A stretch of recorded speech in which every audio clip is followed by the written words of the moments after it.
नमस्कार। प्रस्तुत है आज का चिंतन। ब्रह्म विद्या की अंतरात्मा पुकार पुकार कर कहती है कि उठो, जागो और उन्नति के लिए आगे बढ़ो।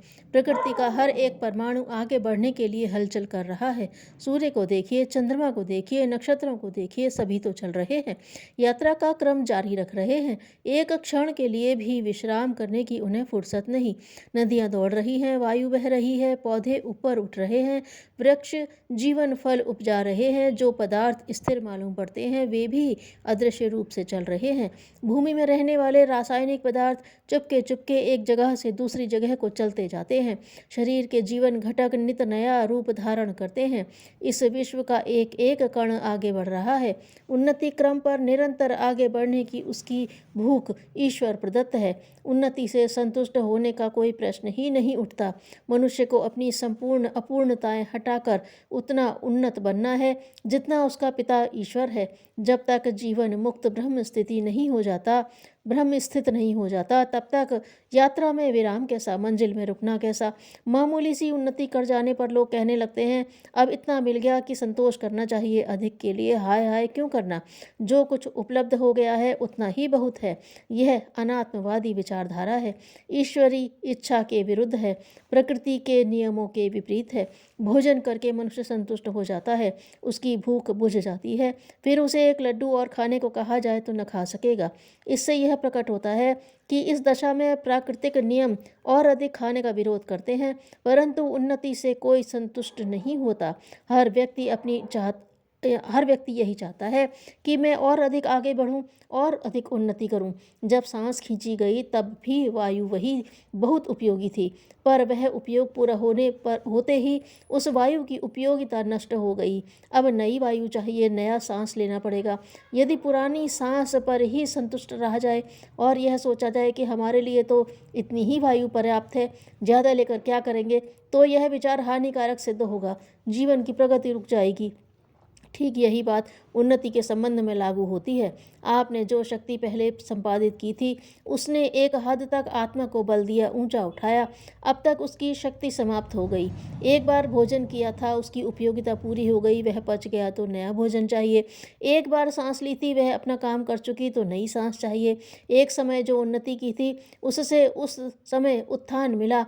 अब आगे और शक्ति प्राप्त करने के लिए और ऊंचा चढ़ने के लिए, नवीन प्रोत्साहन के लिए नई उन्नति चाहिए। बराबर आगे बढ़ते रहने के लिए बराबर नई शक्ति प्राप्त करता रहना आवश्यक है। आगे बढ़ने से कभी भी रुकना नहीं है, निरंतर कदम आगे बढ़ाते चलना है और महानता की बूंद बूंद इकट्ठी करके अपनी लघुता का खाली घड़ा पूर्ण करना है। उस कर्महीन मनुष्य का अनुकरण करने से आपका काम नहीं चलेगा जो पेट भरते ही हाथ पांव फैलाकर सो जाता है और जब भूख बेचैन करती है तब करवट बदलता और कुड़कुड़ाता है।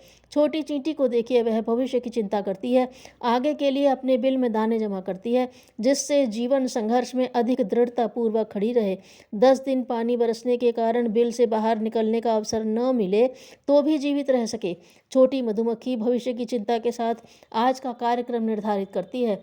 आज की ज़रूरत पूरी करके चुप बैठे रहना उचित नहीं।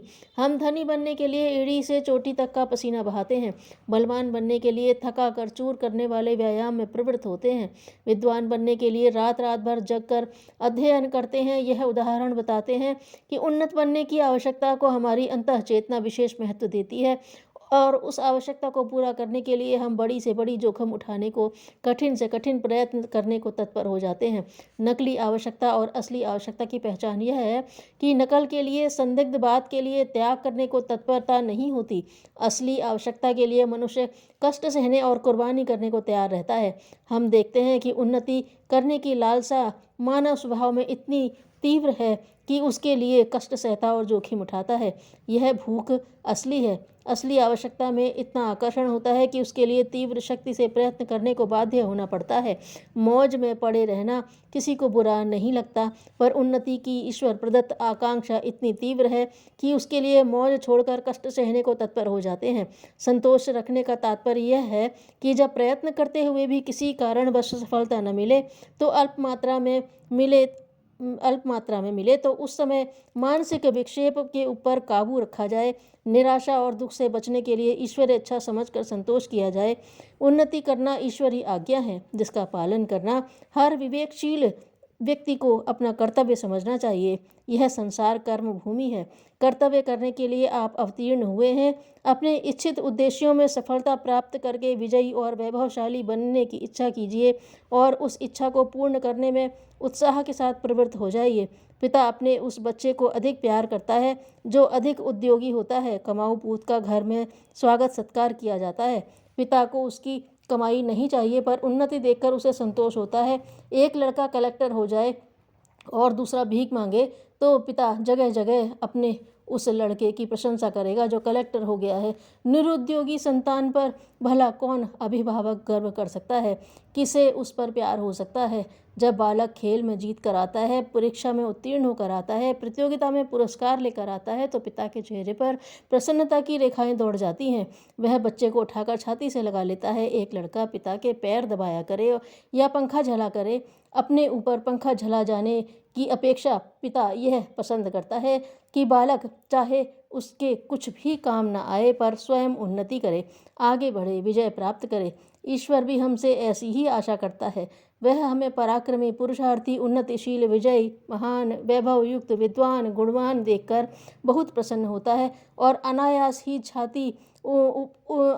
ही ऊपर उठाकर छाती से लगा लेता है। उसे इस बात की इच्छा नहीं कि हम तिलक लगाते हैं या नहीं, पूजा पत्री करते हैं या नहीं, भोग आरती करते हैं या नहीं, क्योंकि उस सर्वशक्तिमान प्रभु का कुछ भी काम इन सब के बिना रुका हुआ नहीं है। वह इन बातों से प्रसन्न नहीं होता। उसकी प्रसन्नता तब प्रस्फुटित होती है जब अपने पुत्रों को ऊंचा चढ़ते, उन्नति करते देखता है, अपनी रचना की सार्थकता अनुभव करता है। देखा जाता है कि जो लोग उन्नतिशील स्वभाव के होते हैं उन्हें कहीं न कहीं से आगे बढ़ने वाली सहायताएं प्राप्त होती रहती हैं। कभी तो अचानक ऐसी मदद मिल जाती है जिसकी पहले कुछ भी आशा नहीं की थी। छोटे छोटे आदमी बड़े बड़े काम कर डालते हैं। उन्हें अनायास ऐसे अवसर मिल जाते हैं जिससे बहुत बहुत बड़ी उन्नति का रास्ता खुल जाता है। साधारण बुद्धि के लोग उन्हें देखकर ऐसा करते हैं कि अमुक व्यक्ति का भाग्योदय हुआ, उसके भाग्य ने अचानक ऐसे कारण उपस्थित कर दिए जिनसे वह तरक्की की ओर बढ़ गया। हम इसे ईश्वर की कृपा कहते हैं। पिता अपने बालकों की आदतों और इच्छाओं को परखता है। जो लड़का पढ़ने के लिए बेचैन है उसे स्कूल भेजता है, जो व्यापार चाहता है उसे दुकान खुलवाता है, जो निठल्ला है उसे पशु चराने का काम सौंप देता है। व्यापार में पैसे की ज़रूरत समझता है तो पिता उसके लिए व्यवस्था करता है। पढ़ने वाले की पढ़ाई का खर्च जुटाता है। पढ़ाई में खर्च करने के लिए अचानक पहुंचा हुआ मनी ऑर्डर देख कोई नादान लड़का यह ख्याल कर सकता है कि यह पैसा अकस्मात कहीं से आ जुटा है, पर असल में इस व्यवस्थित विश्व में अकस्मात कुछ नहीं है। जब सब कार्य व्यवस्थापूर्वक चल रहे हैं, पढ़ने की उत्कट इच्छा रखने वाला बालक पिताजी का ध्यान बलात् अपनी ओर खींचता है और उस पढ़ाई में मदद करने के लिए बाध्य करता है। निठल्ले स्वभाव के लड़के को चरवाहा बनाकर पिता निश्चिंत है, पर उद्योगी बालक को तो वह निरावलंब नहीं छोड़ सकता। जो मनुष्य आगे बढ़ने की तीव्र इच्छा करते हैं, उन्नति के लिए सच्चे हृदय से प्रयत्नशील हैं, उसके प्रशंसनीय उद्योग को देखकर ईश्वर प्रसन्न होता है, अपना सच्चा आज्ञा पालक समझता है और उसे प्यार करता है। जिस पर उस परम पिता का विशेष स्नेह है, उसे यदि वह कुछ विशेष सहायता दे देता है तो इसमें आश्चर्य की कोई बात नहीं है। एक प्रसिद्ध कहावत है, ईश्वर उसकी मदद करता है जो अपनी मदद आप करते हैं। बाइबल का वचन है, जो मांगता है उसे दिया जाता है, जो द्वार खटखटाता है उसके लिए खोला जाता है। रामायण कहती है, जिहि कर जिहि पर सत्य स्नेहु, सोत ही मिलत न कछु संदेहु। यह विश्व प्रभु की सर्वांगपूर्ण कृति है। यहाँ किसी वस्तु का अभाव नहीं है। सब कुछ प्राप्त किया जा सकता है बशर्ते कि पाने की उत्कट लालसा के साथ तीव्र प्रयत्न भी हो। परमात्मा ने हमें धन, संपत्ति, विद्वता, बल, पदवी आदि के लालच इसलिए उपस्थित किए हैं कि उनको पाने के लिए हम घोर प्रयत्न करें और उस प्रयत्न के साथ साथ अपनी मनोभूमि को उन्नत, बलवान और विकसित बनाएं। हम लोग उन छोटे बालकों की भांति कार्य कर रहे हैं जो मिठाई के लालच में खड़े होकर चलना सीखने का प्रयत्न करते हैं। भौतिक ऐश्वर्य नाशवान है, थोड़ी देर ठहरते हैं, जल्दी नष्ट हो जाते हैं। यह ठीक है वे सदा किसी के पास नहीं रहते, यह भी ठीक है, पर इसी कारण उन्हें प्राप्त करने का प्रयत्न नहीं छोड़ा जा सकता। भौतिक संपदा त्याज्य, घृणित या न छूने योग्य नहीं है। इंद्रियों के द्वारा जो भोग भोगे जाते हैं वे पातक नहीं है। पेट में भूख उत्पन्न करके परमात्मा ने मनुष्य को निरंतर काम में लगे रहने का एक चक्र बना दिया है, जिससे उसका निरंतर कार्य करने का, आगे बढ़ने का क्रम बंद न होने पाए। इसी प्रकार इंद्रियजन्य अन्य भूखों की रचना हुई है। काम वासना बुरी नहीं है। मानव तत्व के गंभीर अन्वेषकों ने यह प्रमाणित कर दिया है कि साधारण श्रेणी के मनुष्यों के लिए काम सेवन आवश्यक है। इसके अभाव में कुछ शारीरिक और अनेक मानसिक रोग उपज खड़े होते हैं।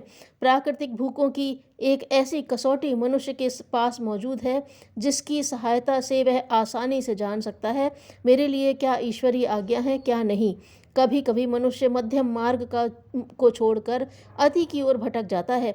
यह अति ही पाप है। इसी को रोकने के लिए धर्मशास्त्रों का अंकुश है। अन्यथा स्वाभाविक आवश्यकताओं को पूर्ण करने में कुछ बुरा नहीं है। छोटे मोटे आकर्षण जो सामने आते हैं उन्हें प्राप्त करने की इच्छा से उद्योग करें तो इसमें हानि कुछ नहीं। लाभ शारीरिक भी है और आत्मिक भी। आप उन्नति करना अपना जीवन का मूल मंत्र बना लीजिए। ज्ञान को अधिक बढ़ाइए, शरीर को स्वस्थ, बलवान और सुंदर बनाने की दिशा में अधिक प्रगति करते जाइए। प्रतिष्ठावान होइए, ऊंचे पद पर चढ़ने का उद्योग कीजिए। मित्र और स्नेहियों की संख्या बढ़ाइए। सद्गुणों से परिपूर्ण होइए, आत्मबल बढ़ाइए, बुद्धि को तीव्र करिए, अनुभव बढ़ाइए, विवेक को जागृत होने दीजिए। अपने को असमर्थ, अशक्त एवं असहाय मत समझिए। ऐसे विचारों का परित्याग कर दीजिए कि साधनों के अभाव में हम किस प्रकार से आगे बढ़ सकेंगे। स्मरण रखिए, शक्ति का स्रोत साधनों में नहीं, भावना में है। यदि आपकी आकांक्षाएं आगे बढ़ने के लिए व्यग्र हो रही हैं, उन्नति करने की तीव्र इच्छाएं बलवती हो रही हैं, तो विश्वास रखिए साधन आपको प्राप्त होकर रहेंगे। ईश्वर उन लोगों की पीठ पर अपना वरद हस्त रखता है जो हिम्मत के साथ आगे बढ़ते कदम बढ़ाते हैं।